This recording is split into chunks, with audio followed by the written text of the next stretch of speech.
าบ่ได้ฉีดยาเนาะยากระตุ้นยา4-5 คนมาฉีดได้แล้วทุกคนยาผู้ที่เฮาสิได้ฉีดยาฆ่าหญ้าอีกเทื่อนึงทุกคน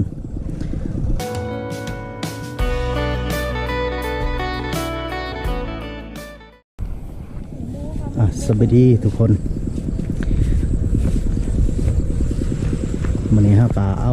ปุ๋ยมาหวานทุกคนเลย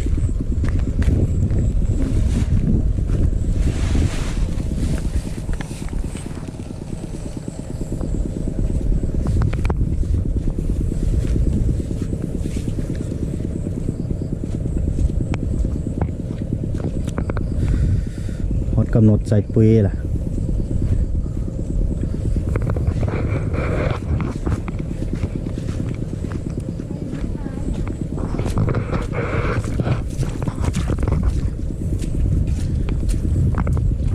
นี่เฮาบ่ได้ฉีดยาเนาะยากระตุ้นยา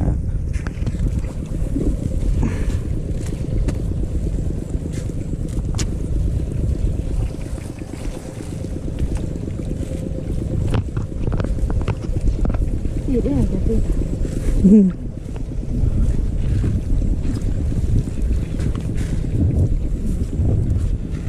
เพื่อชุดพอดีลม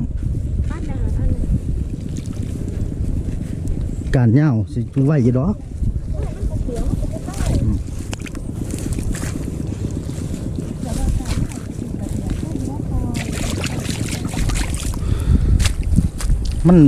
มันแบบบ่ทั่วมันห่าง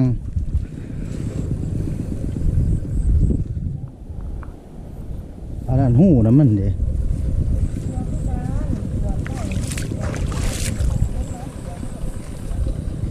ไล่ไฮเติบได้เนาะ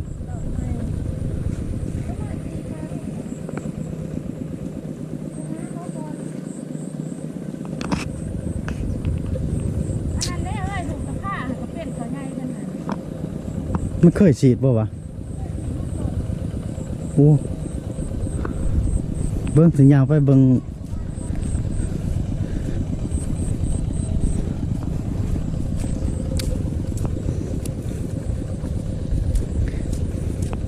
ปีนี้ถือว่า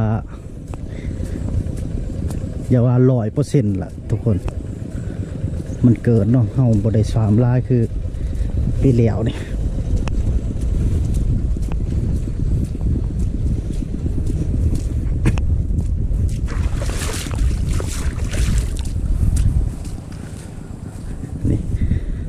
สุ่มนี้ทุกคนเลยว่าสิได้ไทยใหม่มันเบิ่งคือมันบ่เกิดเบิ่งมันเกิดแล้วทุกคนให้นี่บ่อยากปานใดนี่เบิ่งหญ้าสิได้เอา4-5 คนมาฉีดได้แล้วทุกคนหญ้าผู้ที่เฮาสิได้ฉีดยาฆ่าหญ้าอีกเทื่อนึงทุกคนนี่มึงน้ำตัวใดมันอะไรทุกคนเหงา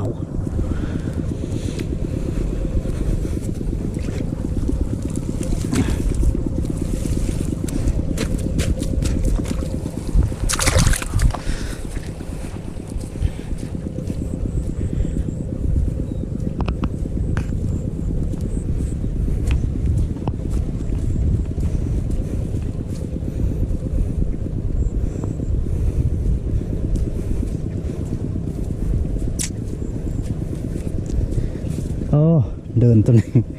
เราจะได้3 ไมล์แหละทุกคนเลยบ่ได้มันบกเกิดเท่ากับสิได้ลกมา3 มาดำไมล์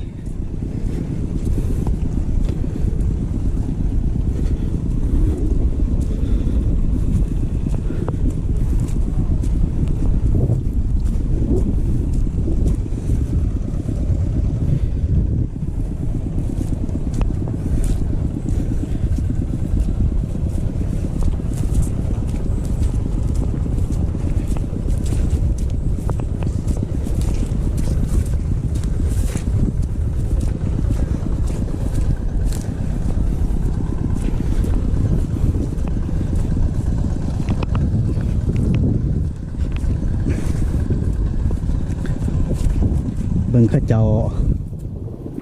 ผู้เขาดำทุกคนก็ยังดำกรุบอยู่ยังบ่ทัน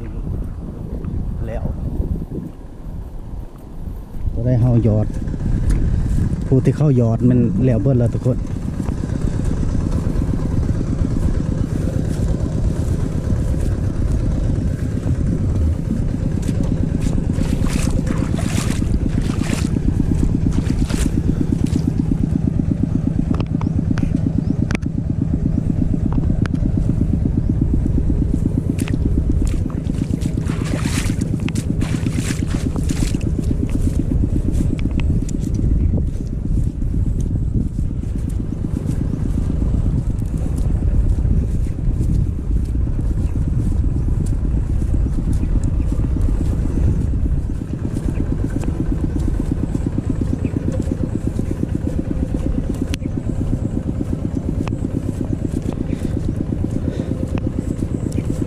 พระนงก็สิได้ไปหาคนมาฉีดยาขาหญ้าอีกทุกคนขาหญ้าในหน้าเขา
5 คนก็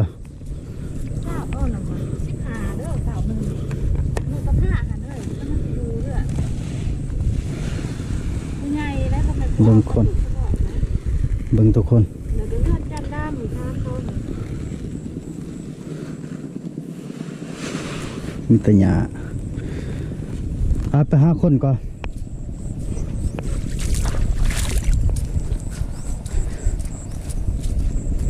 โบ่ให้นี่แห้งหลาย